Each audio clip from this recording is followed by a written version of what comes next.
আসসালামু আলাইকুম, সবাইকে শুভেচ্ছা দিয়ে শুরু করব জাতীয় নিউজ। শহীদ বুদ্ধিজীবী শহীদুল্লাহ কায়সারের কন্যা শমী কায়সার দীর্ঘদিন ধরে আওয়ামী লীগের হয়ে কাজ করে যাচ্ছেন। একাদশ জাতীয় সংসদের নারী সংরক্ষিত আসনের মনোনয়নের দৌড়ে ছিলেন শমী। অনেকে ধরেই নিয়েছিল এবার শমী কায়সার মনোনয়ন পাবেন। শমী ফেনী থেকে মনোনয়ন চেয়েছিলেন, কিন্তু মনোনয়ন পাননি। নির্বাচনের সময় তিনি প্রচুর কাজ করেছেন, আওয়ামী লীগের হয়ে প্রচারণা চালিয়েছেন। তার মা পান্না কায়সারও নারী সংসদ সদস্য হিসেবে দায়িত্ব পালন করেছিলেন।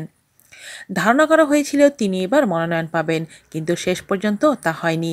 তাকে বাদ দিয়ে সুবর্ণা মুস্তফাকে মনোনয়ন দেওয়ায় বিস্ময় প্রকাশ করেছেন তিনি। আওয়ামী লীগের দু একজন বিষয়টি প্রধানমন্ত্রী শেখ হাসিনার কানেও তুলেছেন বলে আওয়ামী লীগের একাধিক সূত্র নিশ্চিত করেছে। এই সময় প্রধানমন্ত্রী বলেছেন, সমীর তো এখনো সময় আছে, ও তো কাজ করছে। এখান থেকে বোঝা যায় যে প্রধানমন্ত্রী তার নিজস্ব বিবেচনাবোধ, মান অভিমান কিংবা অন্য কোনো ব্যাপার না, শুধুমাত্র কৌশলগত কারণেই শমী কায়সার এবার মনোনয়ন পেলেন না। আজ এ পর্যন্তই। ভালো থাকবেন সবাই। আল্লাহ হাফেজ।